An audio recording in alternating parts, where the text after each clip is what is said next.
अस्सलाम वालेकुम दोस्तों, मैं हूं अदनान वहीद और आप देख रहे हैं all in one Adnan channel.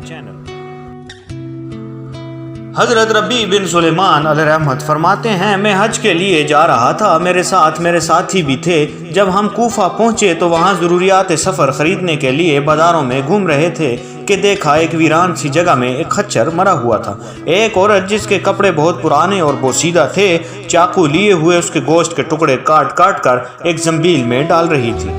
मुझे ये ख्याल हुआ कि ये मुर्दार गोश्त ले जा रही है, उस पर सकूत हरगिज़ नहीं करना चाहिए। शायद ये औरत लोगों को यही पका कर खिलाती हो। सो मैं चुपके से उसके पीछे चल दिया।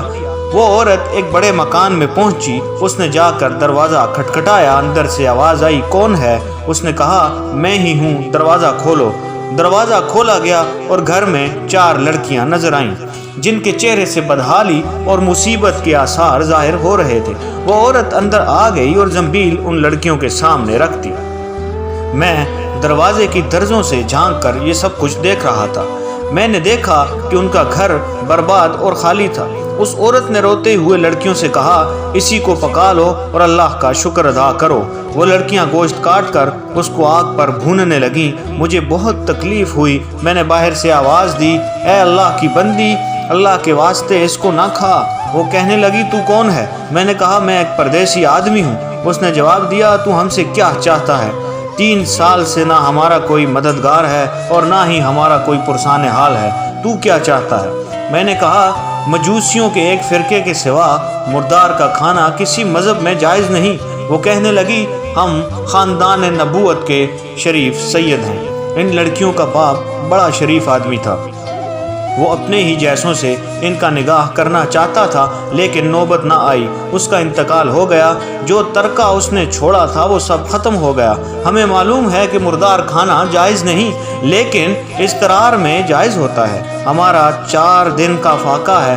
हज़रत रबी कहते हैं, उसके हालात सुनकर मैं बेचैन हो गया और अपने साथियों से आकर कहा, मेरा तो हज का इरादा नहीं रहा। सब ने समझाया, लेकिन मैंने किसी की नहीं सुनी।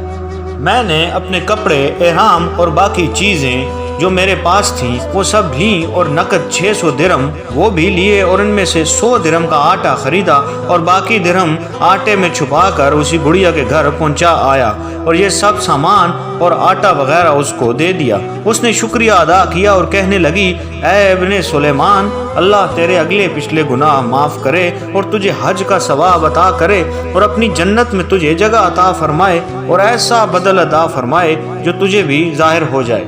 हज़रत रबी फरमाते हैं, हज का काफ़िला रवाना हो गया। मैं उनके इस्तकबाल के लिए कूफा ही रुका रहा ताकि उनसे अपने लिए दुआ भी करवाऊँ। जब हुजाज का एक काफ़िला मेरी आंखों के सामने से गुजरा तो मुझे अपने हज से महरूम रह जाने पर बहुत अफसोस हुआ और रंज से मेरे आंसू निकल आए। जब मैं उनसे मिला तो मैंने कहा, अल्लाह ताला तुम्हारा हज कबूल करे और तुम्हारे अखराजात का तुम्हें बदला अता फरमाए। उनमें से एक ने कहा, ये कैसी दुआ है? मैंने कहा, उस शख्स की दुआ जो दरवाज़ा तक की हाजिरी से महरूम हो।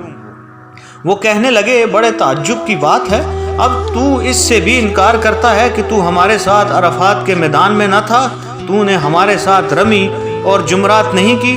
तूने हमारे साथ तवाफ़ नहीं किए? मैं अपने दिल में सोचने लगा, ये अल्लाह का लुत्फ़ है। इतने में मेरे शहर के हाजियों का काफ़िला आ गया। मैंने कहा, अल्लाह ताला तुम्हारी सही कबूल फरमाए, तुम्हारा हज कबूल फरमाए। वो कहने लगे, तू हमारे साथ अरफात में नहीं था? तूने हमारे साथ क्या तवाफ़ नहीं किए? अब तू इनकार कर रहा है। उनमें से एक शख्स आगे बढ़ा और कहने लगा, भाई इनकार क्यों करते हो? तुम हमारे साथ मक्का में नहीं थे या मदीना में नहीं थे जब हम कब्र अतर की ज़ियारत करके बाबे जिब्रील से बाहर होकर आ रहे थे? उस वक्त अज़धाम की कसरत की वजह से तुमने ये थैली मेरे पास अमानत रखवाई थी, जिसकी मोहर पर लिखा हुआ है, जो हमसे मुआमला करता है नफ़ा कमाता है। उसने कहा, ये लो अपनी थैली वापस। हज़रत रबी फरमाते हैं, मैं उस थैली को कभी इससे पहले देखा नहीं था। उसको लेकर मैं घर वापस आया, इशा की नमाज़ पढ़ी, अपना वजीफ़ा पूरा किया। इसी सोच में जागता रहा कि आखिर ये किस्सा क्या है। इसी कश्मकश में आँख लग गई तो मैंने आप सल्लल्लाहु अलैहि वसल्लम की ख्वाब में ज़ियारत की। आप सल्लल्लाहु अलैहि वसल्लम ने तबस्सुम फरमाते हुए इरशाद फरमाया, ऐ रबी, आखिर हम कितने गवाह इस पर कायम करें कि तूने हज किया है। तू मानता ही नहीं। बात यह है कि जब तूने उस औरत पर जो मेरी औलाद में से थी खर्च किया और अपना हज का इरादा मुलतवी किया तो अल्लाह ने उसका नैमुल बदल तुझे अता फरमाया। अल्लाह पाक ने एक फरिश्ता तेरी सूरत में बनाकर उसको हुक्म दिया कि वो क़यामत तक हर साल तेरी तरफ से हज किया करे, और दुनिया में तुझे ये बदला दिया कि 600 दिरहम के बदले 600 अशरफियाँ तुझे अता की। हज़रत रबी फरमाते हैं कि जब मैं सो कर उठा तो उस थैली को खोल कर देखा तो उसमें 600 अशरफियाँ मौजूद थी। दोस्तों, आपने देखा कि अल्लाह पाक उनका हमेशा हामी नासिर और मददगार और दोस्त हो जाता है जो उसकी रज़ा के लिए छुप छुप के नेकी करते हैं, ना कि किसी दिखावे के लिए। अपना बहुत ख्याल रखिएगा। हमारे चैनल को ज़रूर सब्सक्राइब कीजिएगा। अस्सलामु अलैकुम व रहमतुल्लाहि व बरकातुहू।